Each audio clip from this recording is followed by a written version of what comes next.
stop scrolling. Seriously, before you swipe away, know this.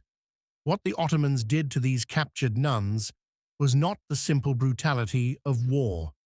It was something far more psychologically devastating. Their suffering gave birth to one of history's greatest silent acts of resistance, hidden deep beneath the very walls of the Topkapi Palace. This is not just a history lesson. It's a testament to a spirit that refused to break. If you're drawn to the darkest yet most inspiring corners of history, the stories history tried to swallow whole, then you're definitely in the right place. Welcome to The Gruesome Historians. Today we delve into a chapter of history not often whispered in the grand halls, but etched in the very stones of endurance. A story not of queens or conquerors, but of quiet defiance. We're looking at the 15th century, an era of seismic shifts, where the Ottoman Empire was surging across the Balkans.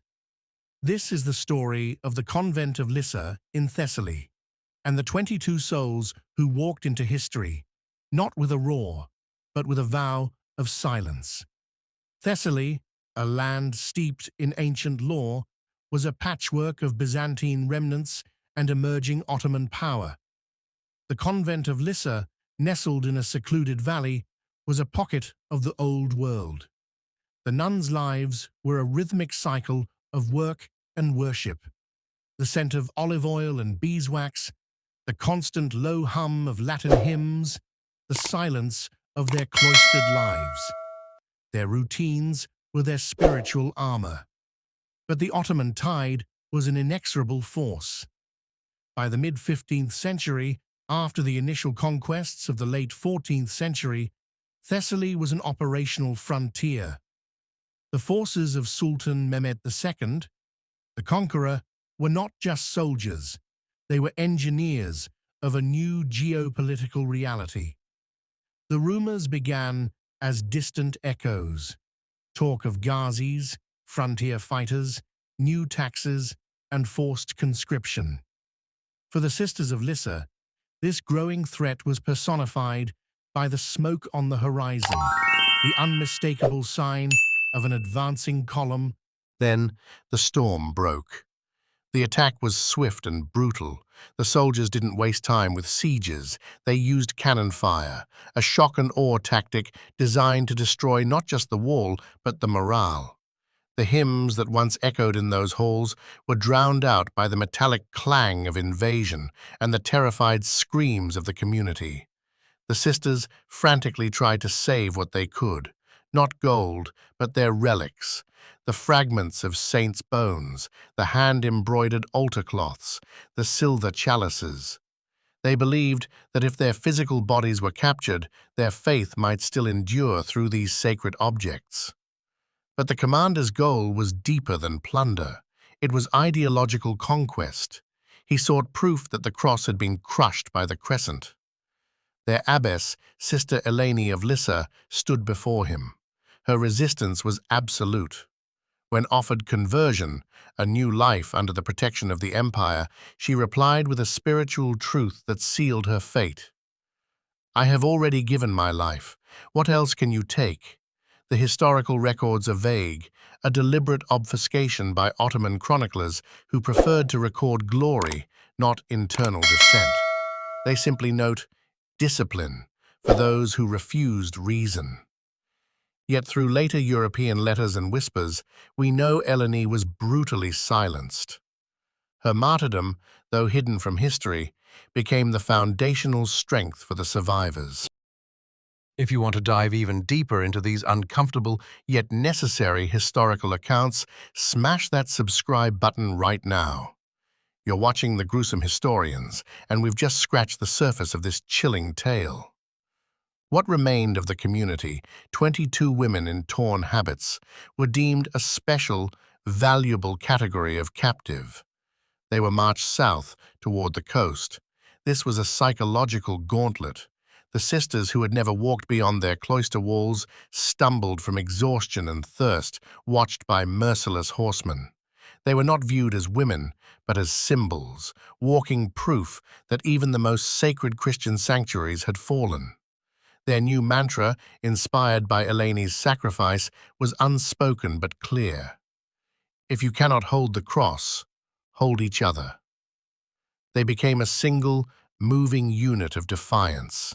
The journey ended at the port of Volos, where the land gave way to the sea. They were forced onto Ottoman galleys, vessels powered by slave oarsmen, designed for conquest, not comfort. Imagine the terror of the open sea, the stench of the bilge, the rhythmic, endless splash of the oars, a sound that felt like the drumming of their captivity. Their wrists were shackled to benches previously occupied by criminals and captured soldiers. The voyage lasted 12 grueling days, a period of forced silence broken only by the crack of the whip and the howl of the wind. They experienced a profound, terrifying isolation. Yet it was here that they found their first solace. The youngest, Sister Magdalena, began to whisper psalms. These fragmented, almost inaudible prayers were overheard by the other chained captives, Greeks, Serbs, Italians. For a fleeting moment, the sea seemed to still, a shared moment of faith transcending language and chains. Then, the sight of Constantinople, rising before them, its domes and minarets gleaming like blades in the dawn, a city of immense, undeniable power. For centuries the center of the Christian world, now their majestic cage. They were home, yet utterly foreign. If you think the journey was grim, what happened inside the palace is even more shocking. Stick around, because this story deepens considerably. You're watching The Gruesome Historians, where we uncover the true price of empire. From the docks, they were paraded through the narrow, sensory overload streets of the capital, past merchants, soldiers, and slaves. Christian nuns among captives were a rare and deliberate sight, a propaganda display. They were led past the shadow of the Hagia Sophia, once the greatest church in Christendom, now the Grand Mosque. Here, they were forced to kneel as the muezzin's calls echoed from the minarets. They were ushered into the Divani Humayun, the imperial council. The Grand Vizier sat, the silent, terrifying face of imperial judgment. Scribes waited with ink and parchment to meticulously record every detail, names, ages, and intended uses. Every word spoken here would be preserved in wax-stained registers for centuries. The offer was repeated. Accept conversion, be given new names, new food, a new life, perhaps marriage to a high-ranking official, or servitude in the opulent harem. Or refuse and face the discipline of faith. The nuns understood what this meant. It was not mere punishment, it was an attempt at spiritual erasure. It was a test designed to break the soul, not just the body. The elderly Sister Dieras stepped forward. She addressed the vizier, not as a captive, but as a sage who had watched empires rise and decay. She said, "My lord, you may rename us, but you cannot rewrite the prayers we carry." The vizier's cold reply, "Prayers fade when the tongue forgets how to speak them." Dismissed, they were sent to the lower chambers of the palace. Topkapi was not just a residence, it was a self-contained city, and beneath its lavish public face lay a labyrinth of stone halls, chambers reserved for unclassified captives and the lowest tier of servitude. They were stripped of their habits and their identities, each woman given a number, a mark of ownership. This is the point where the empire expected them to vanish, to be assimilated into silence. But for the gruesome historians, this is where the real story begins. We are about to witness how their vows of poverty, chastity, and obedience became the tools of their ultimate triumph. And if you're finding this deep historical dive compelling, take a moment to smash that like button. It is the single best way to support our channel. The lower chambers were a prison disguised as service. Thin slits of light barely distinguished day from night. They were put to endless, grueling labor, cleaning palace floors, sewing garments, tending the fires that provided heat to the upper chambers. It was a methodical attempt to crush holiness into servitude. But the Ottomans fundamentally misjudged these women. The sisters had already lived under extreme vows of denial. Hunger, cold, and solitude were not punishment. They were the environment of their spiritual discipline made manifest. Suffering was not a foreign state, it was devotion made real. Their silence, initially born of fear, slowly hardened into a deliberate shield. It was an active, non-verbal insurgency. When commanded, they complied physically, but their spirits remained walled off. They refused to speak to their captors. When questioned, they answered only with stillness. Sister Dearest's final defiant whisper echoed among them. "Call me silence." Historians of the period often miss this critical detail. They search for battle reports or open revolts. But the real fight here was psychological. The empire believed time and hunger would bend even the strongest faith, forcing the terrifying question: why suffer for a God who doesn't answer? This was the next stage of the conversion machine. Kindness disguised as mercy. Food, oil, and silks were sent to their quarters. Learned imams came to speak gently. "Your God and ours are not enemies. Accept our tongue, and you will be free." A few, weakened by years, did give in. Two sisters from Corfu whispered the words of submission, were dressed in silks, and vanished forever into the palace hierarchy. Their disappearance hardened the resolve of the others. The youngest, Sister Magdalena, once frail and trembling, began to rise as their spiritual center. She became the keeper of memory. In the darkness, she would whisper fragments of scripture, half-remembered verses, reshaping them into new prayers. The word, even incomplete, endured.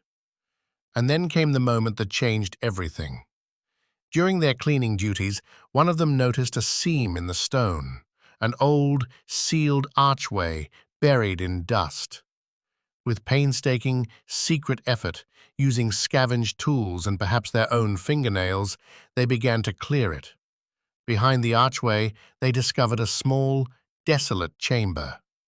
This was not a dungeon, this was their sanctuary. They gathered scraps, broken pottery for candle holders, a piece of stolen linen for an altar cloth, and from a shard of a shattered mirror, they fashioned a crude cross. In this secret chapel, beneath the constant, oblivious footfalls of the imperial court above them, they gathered. There were no hymns, no sermons, only whispers. Each woman shared a memory, a home, a church bell, the warmth of bread before dawn. These memories became their new psalms, small, defiant offerings. And onto the clay wall, Sister Magdalena carved a message, not a cry for help, but a declaration. Lux in tennibbrris lucet. By the time a new sultan rose to power, only a handful of the original 22 remained. In the Topkapi archives, under the column of names, there was a blank space, a gap where the missing sisters should have been. The ledger read, "Unfit for service." Disposed. No dates, no burial records. This was how history erased them, not with fire, but with withheld ink. Yet, the silence itself became proof. Only something shameful, something that refused to break, is hidden so completely. Centuries later, the dust of history began to shift. As archaeological excavations began beneath the sprawling palace, historians dismissed whispers of women singing in Latin as mere superstition. But then, beneath layers of marble and empire, the discovery, a small, hidden chamber. The fingerprints of these women were still there. The carvings remained. Simple crosses scratched into the stone, and the undeniable phrase, half erased by time, Lux in tennibbrris lucet. The light shines in the darkness. This was not a historical footnote. It was a profound historical correction. Their prayers had never truly stopped. Their faith, carved in stone, was the only thing the conquerors could never claim. The story of the silent sisters of Topkapi is more than gruesome. It is a profound testament to the power of the human spirit. Their light, once hidden, now shines forth, illuminating a truth that the Gruesome Historians strives to deliver every week, that even in the deepest darkness, conviction can be the ultimate, unbreakable armor. Thank you for seeking out the truth with us. Don't let this story be forgotten. Share this video with a friend who loves history. Click the video on your screen right now for our next deep dive into history's darkest corners, and remember to subscribe to the Gruesome Historians, your regular dose of history's most terrifying and most inspiring truths.